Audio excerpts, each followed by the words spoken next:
Second number question में क्या कहा गया वो समझने का प्रयास करोगे। सेकंड नंबर क्वेश्चन में ये कहा गया है फाइंड द कोऑर्डिनेट्स, हमको कोऑर्डिनेट्स फाइंड करना है। किसका फाइंड करना है? Find the coordinates of the points. हाँ, पॉइंट का कोऑर्डिनेट्स फाइंड करना। कौन सा कोऑर्डिनेट्स का मतलब कौन सा कोऑर्डिनेट्स का पॉइंट फाइंड करना है विच जो डिवाइड कर रहा है। किसको डिवाइड कर रहा है? लाइन सेगमेंट को डिवाइड कर रहा है। अच्छा, एक लाइन सेगमेंट है जिसको डिवाइड कर रहा है कोई पॉइंट, हमें नहीं पता कौन डिवाइड कर रहा है। आगे पढ़ते हैं। अब लाइन सेगमेंट कैसे बन रहा है? ज्वाइनिंग द पॉइंट्स, ये दो पॉइंट है जिसको ज्वाइन करने के बाद लाइन सेगमेंट बन रहा है। पॉइंट का नाम बताओ 5, 7 और 8, 10। इस दोनों पॉइंट को ज्वाइन करेंगे तो हमारा लाइन सेगमेंट तैयार हो जाएगा। ठीक है, इसको पॉइंट 3 इक्वल पार्ट्स में बांट रहा है, उसी पॉइंट का हमको कोऑर्डिनेट्स फाइंड करना है। अच्छा, इसको 3 भाग में बांटने के लिए कितने बार कट करना होगा? हम बोल बोल के थक गए हैं। इसको 3 भाग में बांटने के लिए 2 बार कट करना होगा। चलो, यहां पर कट के यहां पर कट गए, ये आपका 3 भाग में खत्म नहीं हुआ, 3 भाग में अलग हो चुका है। अच्छा भैया, बिल्कुल। अब नामांकन किए देते हैं। ये P मान लिए, इसको Q मान लिए, इसको A मान लिए, इसको B मान लिए। नामांकन करने में हमारा क्या रखा है? चूंकि ये इक्वल पार्ट्स में डिवाइड हो रहा है, अर्थात इसका रेशो जो होगा 1:1:1 होने वाला। यहां तक इसको पढ़ो और इसको समझने का प्रयास करो। कुछ समय आपको दे रहे हैं, जल्दी से एक बार इसको पढ़ लो और इसको समझने का प्रयास करो। जो हमारे प्रश्न में कहा गया है क्या वही हूबहू हम लोग लिखे हैं या नहीं लिखे हैं, बस इसको पढ़ करके समझ लो तनिक एक बार। इसमें क्या रखा है आप समझ सकते हो। अगेन यहाँ देखो, अब हम लोग कैसे क्या करने वाले हैं उसको समझते हैं। हम लोग क्या करेंगे, एक बार 4P पॉइंट के लिए लेने वाले। हाँ भैया, एक बार हम लोग P पॉइंट के लिए लेंगे क्योंकि हमको दोनों पॉइंट का कोऑर्डिनेट्स बताना है ना। कोऑर्डिनेट्स ऑफ द पॉइंट, जितना भी पॉइंट डिवाइड कर रहा है लाइन सेगमेंट को, सबका कोऑर्डिनेट्स बताना है। हमको P का भी कोऑर्डिनेट्स बताना है और Q का भी कोऑर्डिनेट्स बताना है। अब यहाँ पर एक बार P के लिए करेंगे जिसमें सिर्फ और सिर्फ हम लोग P को रखने वाले। एक लाइन होगा A B, हाँ भैया, जिसमें सिर्फ और सिर्फ P डिवाइड कर रहा है। यहां से लेके यहां तक का रेशो 1 है, यहां से लेके यहां तक का रेशो 1 + 1 2 है। अच्छा, हाँ जी, इसका नियामक दिया हुआ है 5, 7, इसका नियामक दिया हुआ है 8, 10। इसको मान लेते हैं कुछ A, B के रूप में, इसको मान लेते हैं C, D के रूप में, आपकी इच्छा। यहाँ पर A, B है, हम लोग A और B का वैल्यू निकालेंगे आराम से। क्या ही करने वाले, A बराबर हम फॉर्मूला यहाँ पर लगाने वाले, तो 1 + 2 हो जाएगा। और A मेरा x कोऑर्डिनेट्स है, तो 1 का मल्टीप्लाई x कोऑर्डिनेट के साथ, 2 का मल्टीप्लाई x कोऑर्डिनेट के साथ करेंगे, A का वैल्यू निकल जाएगा। अगेन B का वैल्यू इसी तरह हमको निकालना है।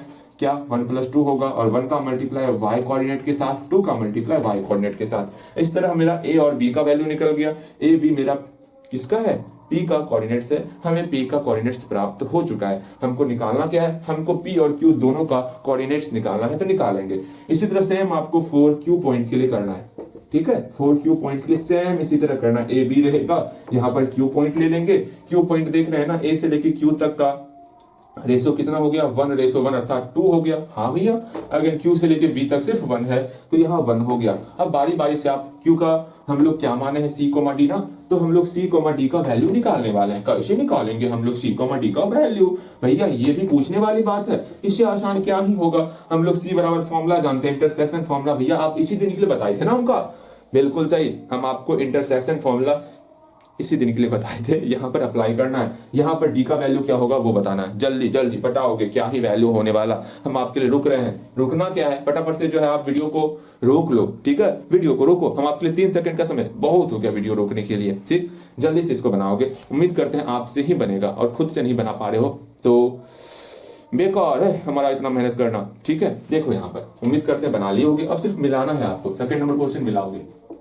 यहाँ पर एक लाइन दिया हुआ है, हाँ भैया, ए बी नियामक दिया हुआ 5, 7 और यहाँ पर 8, 10। इसको डिवाइड कर रहा है P पॉइंट और Q पॉइंट। हाँ, अगेन P का नियामक A, B मान लिए, इसका नियामक C, D मान लिए। ये 1:1:1 में है। यहाँ लिखना है 4P पॉइंट। P पॉइंट के लिए हमारा क्या हो जाएगा, सिर्फ P पॉइंट को रखना है। फिर से ड्राइंग, छोटा सा ड्राइंग बनाएंगे जिसमें P पॉइंट ही रखेंगे। A B, यहाँ पर P पॉइंट हो गया, ये मेरा 5, 7 हो गया, ये मेरा 8, 10 हो गया। P पॉइंट A, B हो गया। हम लोग नहीं बनाते, लेकिन आपके समझ में आ जाए इसलिए अच्छे तरीके से बना रहे हैं। हियर हम लोग सिंपल सा A बराबर क्या लिखेंगे वो आप लिख चुके हो, B बराबर क्या लिखेंगे वो आप लिख चुके हो। ठीक है, इसको मिटा रहे हैं। अब यहाँ से फटाफट से मिला लेना है आपको। ठीक है, और कचुओ ना करना है। बन गया तो अच्छी बात है, स्पीड करके देख लियो। ठीक है, हाँ भैया समझ में आ गया। ला ला ला ला, इससे आसान क्या ही होगा बताओ। अभी आसान चल रहा है क्या? क्या बताएं हम, आसान लग रहा होगा आपको तो अच्छी बात है। यहाँ पर रेशो कितना हो गया, 1:2 हो गया।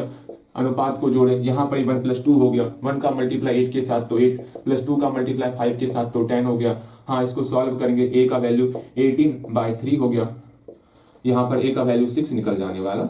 सेम यही चीज यहाँ पर सॉल्व करेंगे, हमको b का वैल्यू निकालना है, तो 1 का मल्टीप्लाई 10 के साथ करेंगे तो 10 हो गया, 2 का मल्टीप्लाई 7 के साथ करेंगे तो 14 हो गया। इसको सॉल्व करेंगे, b का वैल्यू निकल जाएगा 24/3, 8 निकल जाएगा, b का वैल्यू 8 निकल गया। Therefore coordinates of p, coordinates of p point क्या हो गया, a, b के रूप में हुआ। a और b का वैल्यू हम लोग निकाल चुके हैं 6,8 के रूप में, तो मेरा कोऑर्डिनेट्स ऑफ p निकल गया 6,8। सेम आपका 4q पॉइंट के लिए हम लोग करने वाले हैं। 4q पॉइंट हमको लग रहा है ये आपसे बन चुका होगा ना, फिर से हम लोग इस तरह बनाने वाले, यहाँ पर a होगा, यहाँ पर b होगा, यहाँ पर q, ये 2:1 होने वाला, ये c, d होने वाला, ये मेरा 5,7, ये मेरा 8,10 होने वाला। ठीक है, अब सॉल्व करेंगे तो हियर ये c मेरा बराबर हो जाएगा 2 का मल्टीप्लाई 8 से तो 8 हो गया, 1 का मल्टीप्लाई 5 से तो 5 हो गया, यहाँ 3 8 5 भैया, यहाँ 13/3 हो गया। ठीक है, 13/3 हुआ तो अगेन d का वैल्यू इसी प्रकार हम लोग निकालेंगे, क्या निकल जाएगा d का वैल्यू आराम से, 2 का मल्टीप्लाई 10 से मेरा 20 हो गया, 1 का मल्टीप्लाई 7 से 7 हो गया बटे 3 अर्थात 27/3, यहाँ 9 निकल गया d का वैल्यू। तो यहाँ लिखना hence the coordinates of q क्या निकल जाएगा, सिंपल c, d के रूप में निकलेगा। हाँ भैया, c, d के रूप में ही निकल रहा है। c का वैल्यू 13/3, d का वैल्यू 9 हो गया, बस यही आपका रिजल्ट है। बताओ इससे आसान क्या ही होने वाला आपके लिए, एक बार अच्छे तरीके से देख लो। ऐसा क्वेश्चन हम लोग सॉल्व करवाए हैं आपको, यही क्वेश्चन बार बार पूछता है सर हमने